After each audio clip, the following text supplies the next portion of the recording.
Now, these people that live this life, do they have something they're working towards? Do they have an idea that they're working towards? I mean, when you press them on it and ask them, like, why are you here? Do you ever plan on leaving? Do you ever see yourself going somewhere else? That's a really good question. I asked them all those questions. So, no, they felt like that was their calling. Their calling. They were doing what they were supposed to be doing. And that they were committed to that lifestyle. So, no, they weren't, there was no thought of going back. There have been monks that have left the monastery, just wasn't the right lifestyle for them. But the monks that were there when I was there, 50 years, they were committed and they're not going anywhere. When you say, that's what's confusing to me. Like, I understand that they're enjoying it, and I understand that they like that life, but that it's a calling, like the calling to do nothing or just think. Maybe it's just sacrifice, serve God, live a life of purity. This is not right. I understand. I couldn't do it, but I think that's kind of the mindset around it, and step away from the regular life that they were living. What's interesting is that they weren't born into the monastery. Right. A lot of these guys made this decision in their 20s, 30s, so... What were their jobs before they did it? All over the board. All over the board. Literally. One guy, one of the monks was a lifeguard as a teenager. Just all over the board. So, but regular jobs, just always felt connected to God and connected to this higher living a life, just, under these terms. Well, what's fascinating to me is that you're saying that they're so happy. Because if you get how many people are in this monastery? 8. And they're all male? Yes. 8 men. If you get 8 random men in their, what's the youngest age of the guys? 35. 35 up to 70 is. You get 8 random 35 to 70s and ask how many of them are happy. Actually, truly happy. Maybe 2, right? How many people do you think are happy? Well, they just did a study. There's a famous Harris study on happiness in this country. I think 67% of people are unhappy. That is fucked. I did this, Joe. This is a good test. Maybe you'll want to do this.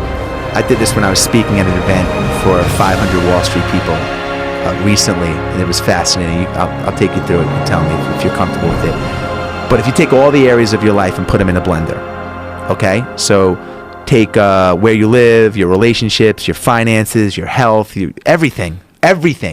Put it in one fucking big blender and blend it up. And on a scale of 1 to 10, with a 10 being the Dalai Lama of happiness, and a 1 being a guy that's at 0 being someone that's at rock bottom, what's your happiness number? Me? Yeah. I'm pretty fucking happy.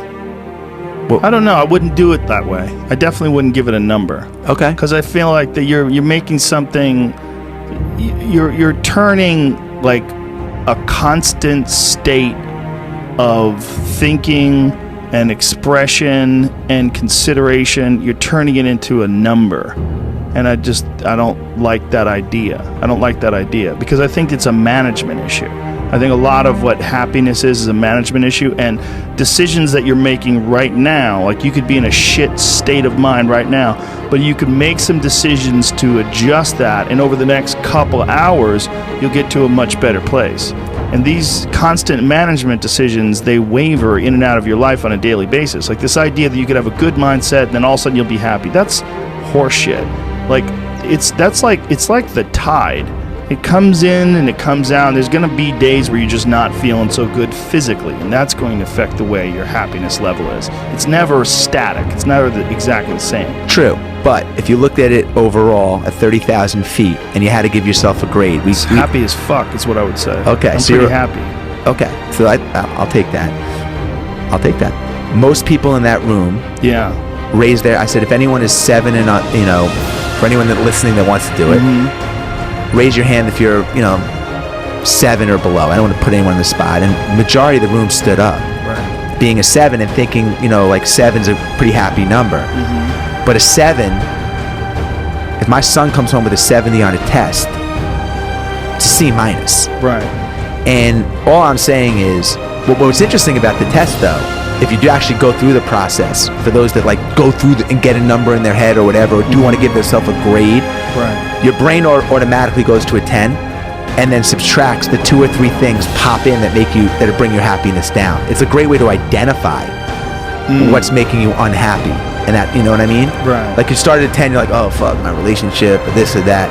Usually it triggers an automatic, like, this is what's fucked up in my life response. Right. And it helps you identify.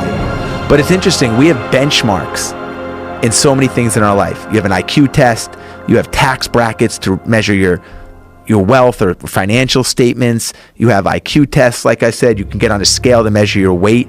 But you're right, happiness is one of those things. It's like, how do you benchmark it? You know what I mean? It kind of fluctuates, and it's like hunger. I mean, it's something that's goes in and out. It's always there.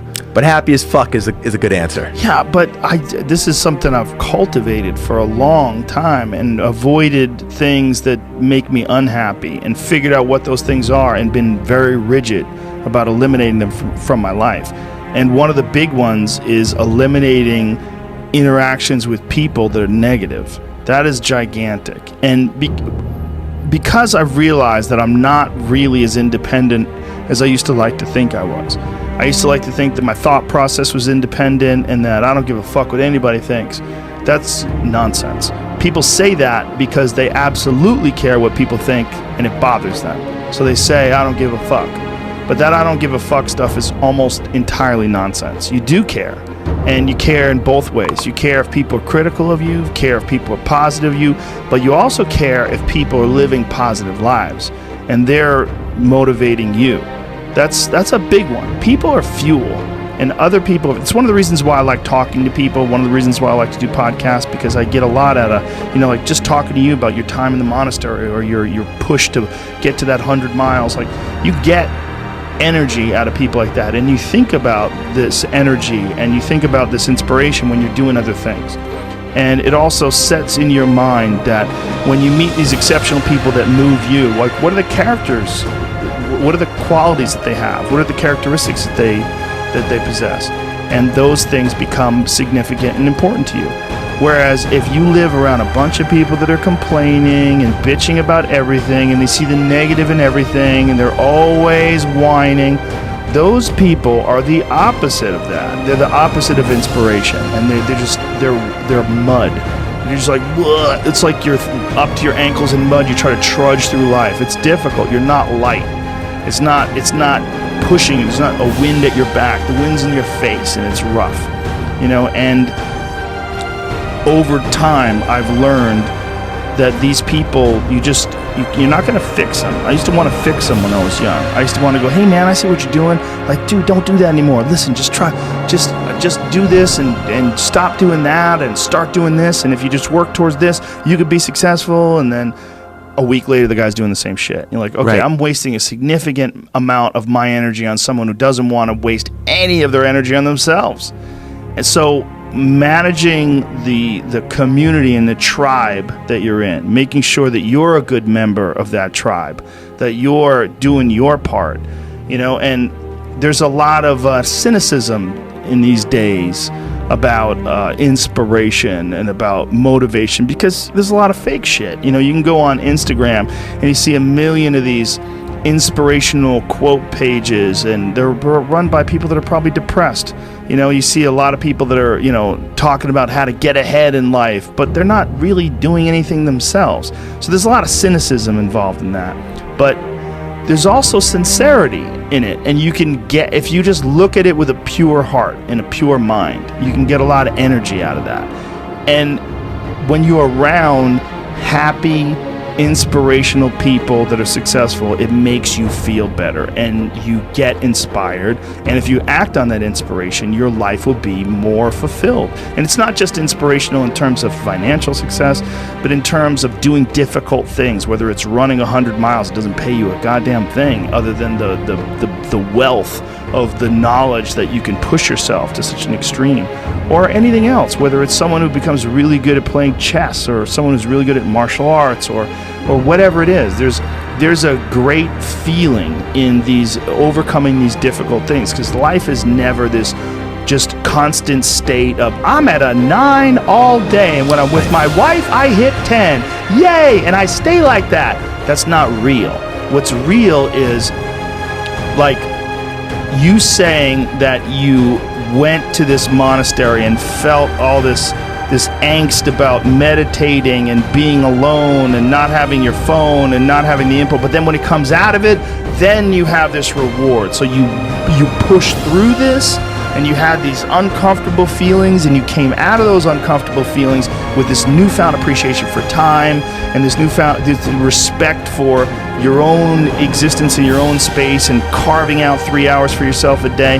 That's where it all comes from. It all comes from life lessons, and the lessons are learned through struggle.